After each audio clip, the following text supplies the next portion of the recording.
Hello എല്ലാവരും. കുറച്ച് ദിവസമായിട്ട് പെൻഡിങ്ങിൽ വെച്ചൊരു കാര്യം പറയാം. നിതിൻ രാജിൻ്റെ മരണത്തെക്കുറിച്ചാണ്. എൻ്റെ കുറച്ച് സ്റ്റുഡൻസ് മിസ് അതിനെക്കുറിച്ച് എന്താ പ്രതികരിക്കാത്തത്, അഥവാ മിസ്സിന് പ്രതികരണം കേൾക്കാൻ ആഗ്രഹമുണ്ടെന്ന് പറഞ്ഞത് എനിക്കിവിടെ സൂചിപ്പിച്ചു എന്ന് തോന്നുന്നു. അങ്ങനെ അവർക്ക് ഞാൻ പറയണത് കേൾക്കാൻ കാത്തിരിക്കുകയാണെങ്കിൽ അതിലെന്തോ കാര്യമുള്ളതുകൊണ്ടാണല്ലോ. മരണം ഒരു ആത്മഹത്യയാണ് എന്നുള്ള ഏതാണ്ട് തെളിഞ്ഞിട്ടുണ്ടല്ലോ. ചാടി മരിക്കാൻ പോകുന്നതിന് മുമ്പുണ്ടായ ഒരു 10 മിനിറ്റിലുള്ള വീഡിയോസ് അതും പുറത്തു വന്നിട്ടുണ്ട്. മുഖ്യ കാരണമായ ഒരാളെ പറ്റി അയാളുടെ വാക്കുകൾ, അതിനെക്കുറിച്ച് സത്യം പറഞ്ഞാൽ എനിക്ക് അയാളുടെ പേര് പറയാനോ അയാളുടെ ടീച്ചറെന്ന് പറയാനൊന്നും തോന്നുന്നില്ല. I think he doesn't even deserve A mention. നമ്മളിങ്ങനെ സംസാരിക്കുമ്പം ഒരു മനുഷ്യൻ തന്നെ വിളിക്കാൻ തോന്നില്ല, പിന്നല്ല ടീച്ചറിന്. അതുകൊണ്ട് അതിലേക്ക് നമ്മൾ കൂടുതൽ കടക്കണ്ടെന്ന് തോന്നുന്നു. അയാളെക്കുറിച്ച് പറയൂ, അയാളുടെ ആറ്റിറ്റ്യൂഡിനെ കുറിച്ച് പറയുന്നായിരുന്നു പറഞ്ഞത്. എന്ത് പറയാനാ? കാരണം ഒരു ദളിത് വിദ്യാർത്ഥി എന്ന് പറഞ്ഞാൽ ഒരു കോളേജിൽ എൻ്റർ ചെയ്യുമ്പോഴോ അവിടെ നിന്നൊരു ഇതുപോലത്തെ ഡിസ്ക്രിമിനേഷൻ ഉണ്ടാകുമ്പോഴോ അല്ല ആദ്യമായിട്ട് അത് നേരിടുന്നത്. ചിലർ പ്രിവിലേജോട് കൂടെ ജനിക്കുന്നു എന്ന് പറഞ്ഞ പോലെ ഇത്തരം ഡിസ്ക്രിമിനേഷൻ അധമബോധമൊക്കെ പേറിയും കൊണ്ടാണ് ഓരോ ദളിതൻ്റെയും ജനനം തന്നെ. അത് നാൾക്ക് നാൾ പല സ്ഥലത്ത് പോകുമ്പം കൂടിക്കൂടി വരുന്നേ ഉള്ളൂ.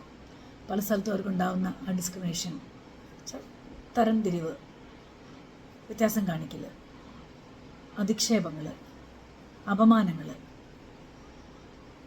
ഒരു കുട്ടിക്ക് അതൊക്കെ ഓവർകം ചെയ്ത് വരിക എന്ന് പറഞ്ഞാൽ ചെറിയ കാര്യമേ അല്ല. എനിക്ക് ഉറപ്പുണ്ട്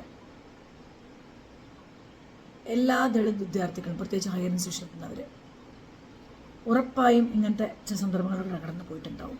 ഇനി കടന്നു പോയിട്ടില്ലെങ്കിൽ സോറി ടു സേ, ഒരു പക്ഷേ അവർ മറ്റാർക്കും ബുദ്ധിമുട്ടുണ്ടാക്കാത്ത, ചാലഞ്ച് ഉണ്ടാക്കാത്ത, ത്രറ്റ് കൊടുക്കാത്ത, അതൊക്കെ വന്ന് കുറച്ചിത്തിരി എന്തോ പഠിക്കാനുള്ളത് പഠിച്ച് ആരോടും മിണ്ടാണ്ട് പോണവർ എന്നുവെച്ചാൽ വലിയ കഴമ്പൊന്നുമില്ലാത്തവർ എന്ന് വേണേൽ പറയാം. അങ്ങനെ പറയുന്നതിൽ ഒന്നും വിചാരിക്കില്ല, കാരണം അതൊരു സത്യമല്ലേ. എല്ലാവരും ഒന്നും ഇത് ബെസ്റ്റ് ആയിക്കൊള്ളുന്നില്ല.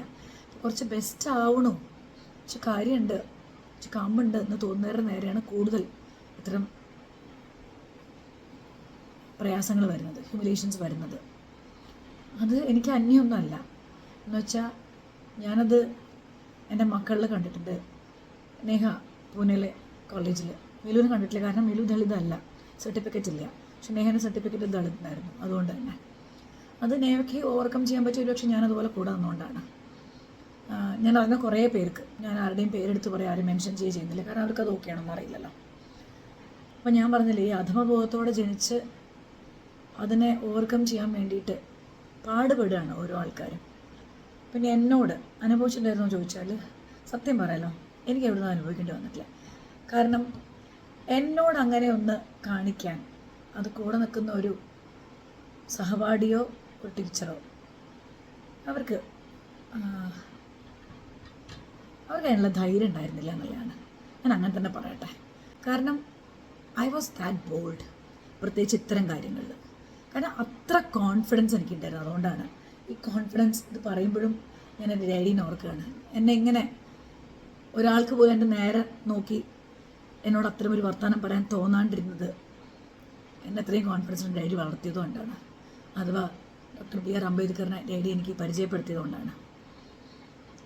ഒരു അംബേദ്കറായിട്ടായി മാറിയാൽ, ഒരു അംബേദ്കറിനെ അറിഞ്ഞുകൊണ്ട് ജീവിച്ചാൽ എനിക്ക് തോന്നുന്നു ഇതൊക്കെ സാധ്യമാണ്. ഇത്തരം ഹ്യൂമിലേഷൻസും ഡിസ്ക്രിമിനേഷൻസും വരുമ്പം അതിനെ വകവയ്ക്കാണ്ട് മുന്നോട്ട് പോകാൻ, അത് വരുന്ന സഹപാഠികളിനാവട്ടെ, ടീച്ചേഴ്സിനാവട്ടെ, ആരുടെ വന്നാലും അതിനെ വകവയ്ക്കാണ്ട് മുന്നോട്ട് പോകാൻ. ഞാൻ പഠിക്കുന്ന കാലത്ത് പോലും എൻ്റെ കൂടെയുള്ള SC ST കുട്ടികളാണെങ്കിൽ അവരൊന്ന് കരുതാൻ, അവരൊന്ന് ചേർത്ത് പിടിക്കാൻ ഞാൻ പണ്ടേ ശ്രമിച്ചിട്ടുണ്ട്. പിന്നെ എൻ്റെ മുമ്പിൽ ഞാൻ ടീച്ചറായിട്ടോ പ്രിൻസിപ്പളായിട്ടോ ഇരുന്നപ്പം എൻ്റെ മുമ്പിലൂടെ പോയ എല്ലാ SC കുട്ടികളും എനിക്കറിയാം അവരനുഭവിച്ച പ്രയാസം എന്താണ്. ഒരു കോളേജിൽ വരുമ്പം അവർക്ക് ബാക്കിയുള്ള കുട്ടികളെ പോലെ അല്ല അവർ ആ കോളേജിൽ വരുന്നത്. അനുഭവങ്ങൾ കുറേയേറെയാണ്. ഞാൻ വിളിച്ചുകൊണ്ട് മാത്രം കോഴ്സിന് വേണ്ടാന്ന് വെച്ചിട്ട്, ചേരാൻ പൈസ ഇല്ലാഞ്ഞിട്ട് വേണ്ടെന്ന് വെച്ചിരുന്ന് ഞാൻ എൻ്റെ പേഴ്സണൽ ഇൻട്രസ്റ്റ് എടുത്ത് വിളിച്ചു. 2-3 ഡേയ്സ് കഴിഞ്ഞ് വരാണ്ടിരിക്കുന്ന കണ്ടപ്പം SC കുട്ടിയാണ്. ഞാൻ വിളിച്ചു പറഞ്ഞിട്ട് മാത്രം വന്നൊരു കുട്ടിയുണ്ട്. 2 വർഷം ഭംഗിയായിട്ട് B.Ed കഴിഞ്ഞ് പോയി. കുറേ അനുഭവങ്ങളുണ്ട്. വിചാരിക്കുന്ന പോലത്തെ അത്ര ഈസി അല്ല ഒരു കുട്ടിക്ക് ഒരു ഇൻസ്റ്റിറ്റ്യൂഷനിൽ വന്ന് അവിടുത്തെ രീതികളോട് പരിചയപ്പെട്ട് മുന്നോട്ട് പോകാൻ. അവരനുഭവിക്കുന്ന മാനസിക സംഘർഷങ്ങൾ, പ്രോബ്ലംസ്, സാമ്പത്തികമായി, സാമൂഹികമായി, സാംസ്കാരികമായി, ഭാഷാപരമായി, അതൊക്കെ പറയുമ്പോൾ ഞാൻ പറയുകയാണേ, അതൊന്നും ചെറുതല്ല. അപ്പം എല്ലാവരും ഈ ഒരാളെ പറയുകയാണ്, ഇയാളിങ്ങനെ പറഞ്ഞു, ഡിസ്ക്രിമിനേഷൻ കാണിച്ചു, പല വാക്കുകൾ പറഞ്ഞു. ദളിത് കുട്ടിയായതുകൊണ്ടും അല്ലാത്തവരോടും പറയുന്നുണ്ട്. ഞാൻ ചോദിക്കട്ടെ, പറയാൻ നമുക്കൊക്കെ അർഹത ഉണ്ടോ? ഒരാളെ കുറ്റം പറയാൻ നമ്മളൊന്നും അത്ര എക്സിൻ്റെ പറഞ്ഞിട്ടില്ലാന്നേ ഉള്ളൂ. പക്ഷെ നമ്മളൊക്കെ പറയുന്ന വാക്കുകൾ ഓർത്ത് നോക്കൂ. പണ്ട് മുതലേ തമിഴ്നാട്ടിൽ നിന്ന് പണിക്ക് ഒരാൾ വന്നിട്ടുണ്ടെങ്കിൽ അണ്ണാച്ചി, ഇപ്പോഴും ബീഹാർ ആവട്ടെ, ആസാം ആവട്ടെ, ഉത്തർപ്രദേശ് ആവട്ടെ, ഏത് സംസ്ഥാനത്തു നിന്നാണെങ്കിലും വന്നാൽ നമുക്കത് ബംഗാളിയാണ്. ഒരാൾ പ്രോപ്പറല്ലാണ്ട് ഡ്രസ്സ് ചെയ്താൽ, പക്ഷെ നമ്മളുടെ നോർമൽസി നമ്മൾ കരുതുന്ന രീതിയിലാണ് ഡ്രസ്സ് ചെയ്താൽ അത് കോളനി വാണമാണ്. കൊലയാടി മക്കൾ, ചെറ്റ, എന്തൊക്കെ അബ്യൂസീവ് വേർഡ്സ് നമ്മൾ യൂസ് ചെയ്യുന്നുണ്ട്. നിറത്തിൽ പോലും മാപ്പിള പച്ച, ചെറുമക്കള റോസ്.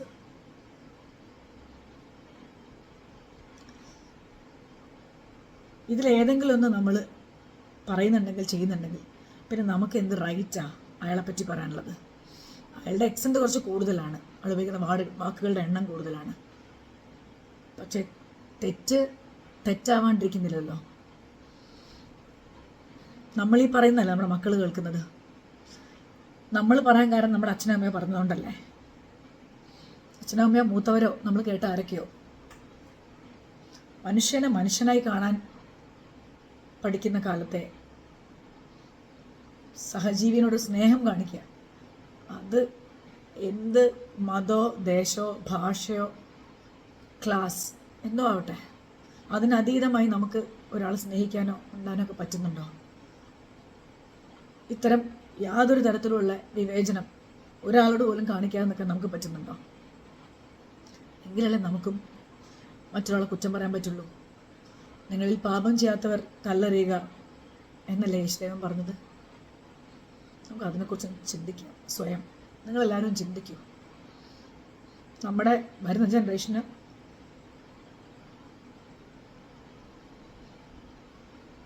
നല്ലൊരു മെസ്സേജാണോ, നല്ലൊരു ചുറ്റുപാടാണോ, നല്ലൊരു ജീവിത വഴിയാണോ നമ്മൾ കൊടുക്കുന്നത്? എന്നിട്ട് നമുക്ക് കുറ്റം പറയാം. ഇത്രയും പറഞ്ഞതുകൊണ്ട് ഒരു കാര്യം കൂടെ ഞാൻ പറഞ്ഞല്ലോ, ചാനൽ ചർച്ചയിലൊക്കെ പോകുമ്പോൾ നമ്മൾ കൃത്യമായിട്ട് കാര്യങ്ങൾ അറിയാതെ പോകുന്നത് ശരിയല്ലെന്നുള്ളത്. അതുകൊണ്ട് തന്നെ എൻ്റെ ചില മക്കൾ വശത്ത് പറയണമെന്ന് പറഞ്ഞപ്പോൾ ഞാൻ ചെറുതായിട്ടൊന്ന് ഡീറ്റെയിൽസ് കളക്ട് ചെയ്തു. ചെറിയ റിസർച്ച്, കുഞ്ഞ് റിസർച്ച് ചെയ്തു. 2014 to 2021 10 കൊല്ലമില്ല. അതിൻ്റെ ഇടയിൽ ഉണ്ടായ ഹയർ ഇൻസ്റ്റിറ്റ്യൂഷനിലെ സൂയിസൈഡ്സ് അതിൽ 55% ദളിറ്റ്സാണ്. 55% is not a less number. IIT, IIM, central university ഒക്കെ 122 മരണങ്ങൾ നടന്നിട്ടുണ്ടെങ്കിൽ അതിൽ 24 പേര് SC ആണ്. നമ്മൾ അറിയുന്ന പേര് ഇപ്പോൾ ഏറ്റവും പറയുകയാണെങ്കിൽ രോഹിത് വെമുലയായിരിക്കും. പക്ഷേ രോഹിത് വെമുലൻ്റെ ഇൻസിഡൻറ്റ് വന്നപ്പോൾ തന്നെ ഞാനൊന്ന് ഗൂഗിൾ ചെയ്തപ്പം സമാനമായ രീതിയിൽ JNUവിൽ സൂയിസൈഡ് ചെയ്ത വേറെ ദളിത് കുട്ടികളെക്കുറിച്ച് ഞാൻ അപ്പം വായിച്ചിട്ടുണ്ട്. ഇപ്പം എനിക്ക് പേരൊന്നും ഓർമ്മയില്ല. ഇപ്പം 2016 രോഹിത് വെമുല, അറിയാലോ നമുക്ക് കാരണങ്ങൾ എന്തൊക്കെയാണുള്ളത്. He was expelled from the hostel. 2019 doctor Payal Tadvi senior ഡോക്ടേഴ്സിൻ്റെ അടുത്ത്, മെഡിക്കൽ സ്റ്റുഡൻ്റാണ്, സീനിയർ ഡോക്ടേഴ്സിൻ്റെ അടുത്ത് നല്ല ഡിസ്ക്രിമിനേഷൻ സഹിക്കാൻ വയ്യായിട്ട് ആത്മഹത്യ ചെയ്തു.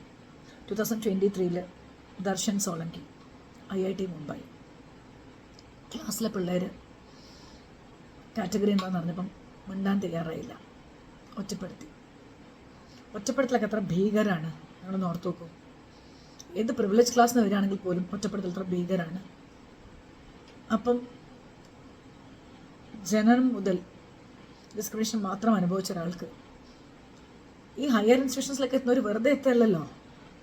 ഒരു പക്ഷേ സമാനമായി എത്തിയ ആൾക്കാരിനേക്കാളും മാർക്ക് കുറവായിരിക്കും, പക്ഷെ മണ്ടന്മാരല്ല, അത് ഉറപ്പാണ്.